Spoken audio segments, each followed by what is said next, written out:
Hi guys, तो आज हम करते हैं उपसर्ग। उपसर्ग संस्कृत एवं संस्कृत से उत्पन्न भाषाओं में से उस शब्द को कहते हैं जो कुछ शब्दों के आरंभ में लगकर उसका अर्थ बदल देता है। ठीक है, जो उपसर्ग का लिटरल मीनिंग है वो यही है। उप का मतलब होता है समीप, समीप का मतलब पास। ठीक है, सर्ग का मतलब होता है सृष्टि करना, इसका मतलब है टू फॉर्म।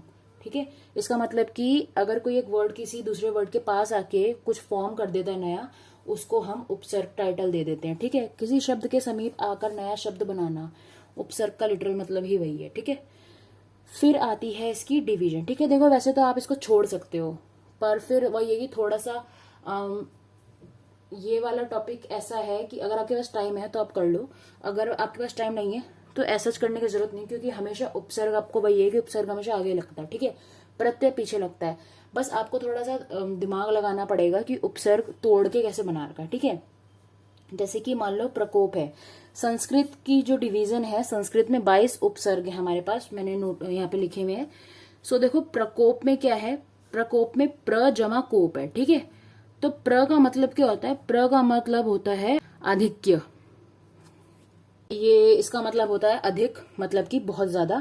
तो कोप का मतलब होता है जैसे गुस्से में बैठे रहना, ये करना। ठीक है, तो प्रकोप होता है बहुत ज्यादा क्रोध करना। ठीक है, तो प्र मतलब हो गया बहुत ज्यादा और कोप मतलब हो गया क्रोध करना। ठीक है, उसके बाद जैसे परा है आपका उपसर्ग, तो पराजय में परा आपका उपसर्ग है। ठीक है, तो जय का मतलब होता है जीतना, पर परा का मतलब होता है उलट, उलट मतलब उसका अपोजिट।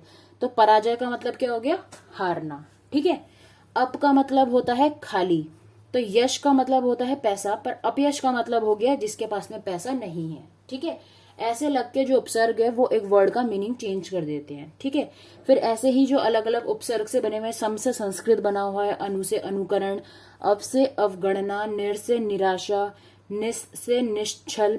अब ऐसा के बोलोगे कि स है तो श क्यों होंगे, जब आप इसको तोड़ोगे ना तो इसमें प्रॉपर्टीज होती हैं जो मैंने मेंशन नहीं करी है, क्योंकि वो कहीं भी मेंशन नहीं होती है। ये आपका ना जो संधि है उसमें पढ़ाऊंगी कि निश्चय या निश्चल कैसे बनाए। दुस से दुष्कृत्य, दुर से दुराशा, वी से विफल, वी का मतलब अभाव होता है। ठीक है, वी का मतलब विशेष भी होता है, तो फल और विफल, अभाव मतलब जिसमें आपको फल नहीं मिला। ठीक है, आ से आक्रमण, अगर वी का मतलब विशेष है तो विख्यात। ठीक है, मतलब जो बहुत ज्यादा फेमस है। आ का आक्रमण, नी से निबंध। ठीक है, आधि का अधिपति, अपि का अपिदान।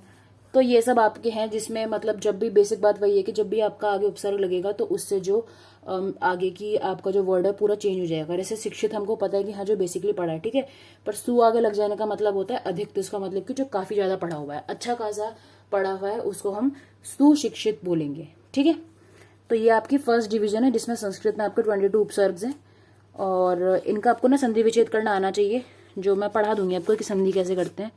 फिर सेकंड, इसको हिंदी में जो हमारे उपसर्ग हैं वो हैं अ, कु, नी, सु, उन, पर, बिन। ठीक है, सो अ का मतलब होता है अभाव। ठीक है, कु का मतलब होता है बुरा, तो जैसे चाल है, चाल मतलब चलना फिरना, पर कुचाल तो